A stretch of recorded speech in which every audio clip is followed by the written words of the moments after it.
Hello, friends. Happy Thursday to all of you. Friends, I cannot believe it. Congress is planning to make big changes. Starting in just a few weeks, many low-income households may qualify for a new type of relief payment. So if you are struggling to pay for necessities such as rent or utilities, you may be eligible to receive a bonus relief payment that is worth up to $500. My dear friends, please make sure that you watch until the end of this video to hear about all of these details. Also, to say thank you for being part of this community and watching the videos that I post. I'm giving away 3 $75 Walmart gift cards tomorrow. If you'd like to enter the giveaways, all you have to do, friends, is make sure that you are subscribed to my channel, click and like several of my videos, and then comment below the keyword of each video that you watch.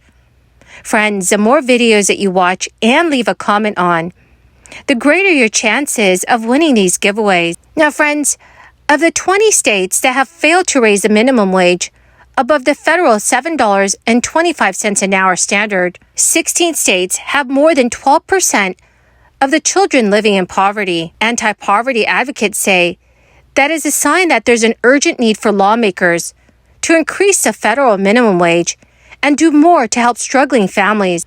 Congress had the opportunity to achieve the latter by expanding the child tax credit before the end of the year. But lawmakers did not arrive at a deal with Republicans to include it in the omnibus spending package. Some say that raising the minimum wage would not lead to a fast or drastic improvement. However, according to an analysis in 2019, increasing the amount to $15 an hour would lift more than 500,000 children from poverty. And the Economic Policy Institute estimated in 2021 that if Congress passed a $15 minimum wage increase by 2025, up to 3.7 million people would not have to live in poverty, and 1.3 million of those are children. But there are lawmakers in Congress that want to continue to send families monthly relief checks. Congressman Adam Schiff has sent a letter urging the House of Representatives to extend the expanded child tax credit as quickly as possible. The child tax credit monthly payments were used by millions of families in California and across the country. The child tax credit's monthly payments were used by millions of families in California and across the United States to pay for necessities including food, rent, utilities, educational expenses, and childcare. The American Rescue Plan of 2021 critically expanded its reach and benefits, increasing monthly payments and the number of eligible recipients by removing an earnings requirement that kept the lowest income families from claiming the full credit.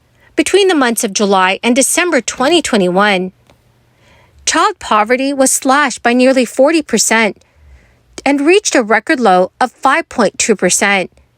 And 3 million children were lifted out of poverty in one single month. Sadly, Congress has put nearly 10 million children nationwide at risk of falling deeper into poverty, as they did not pass legislation continuing the expansion of the credit. As House Democrats put forth their biggest legislative priorities over the next 4 weeks, Representative Adam Schiff is urging that an extension of the expanded child tax credit is included in the package. The expanded child tax credit provided a lifeline for more than 65.6 children nationwide and nearly 8 million in the state of California alone. According to data from the Center on Budget and Policy Priorities, since the expansion expired, an estimated 19 million U.S. children have been unable to claim the full payment. Democratic lawmakers introduced new legislation to increase the state child tax credit for working families in efforts to address rising levels of poverty in the state of New York. A bill to create the New York State Working Families Tax Credit would increase the state child tax credit program to $1,500 per child, which would be up from $500, and also expand eligibility to children under age 4. Families would be paid quarterly. Single taxpayers who make an adjusted gross income of $25,000 or less, or couples making $50,000 or less who file a joint return will be eligible for this benefit. The State Department of Taxation and Finance would assess a family's eligibility for the credit through income filings from their annual tax return. The United States also started this year, yet once again, as one of the few wealthy nations without any national paid family leave or paid sick leave program. And with Congress divided, advocates are turning to the states to bolster benefits for workers and families.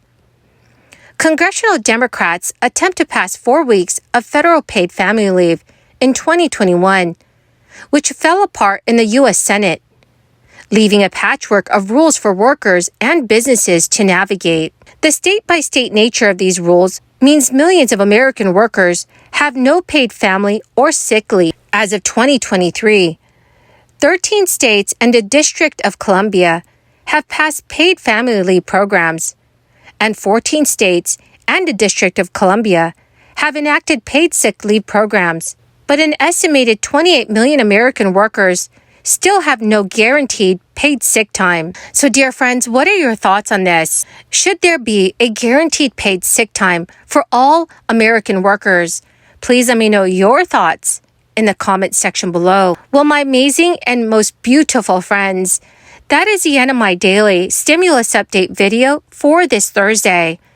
Thank you so much, friends, for being part of this community. I want you all to know that I greatly appreciate every single one of you. To say thank you, I will be giving away 3 $75 Walmart gift cards tomorrow. Please make sure that you do stay tuned for that video. And to enter the giveaways, all you have to do is click and like several of my videos, and then comment below the keyword of each video that you watch. My friends, the more videos that you comment on, the greater your chances of winning these giveaways.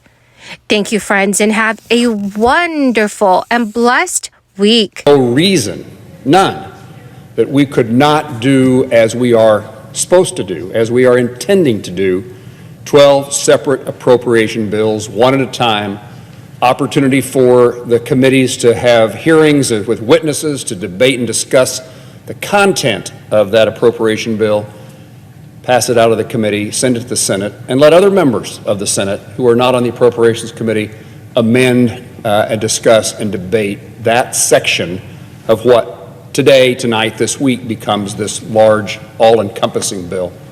We all would be better off if we broke this down into the 12 separate parts that are now combined into this one large bill.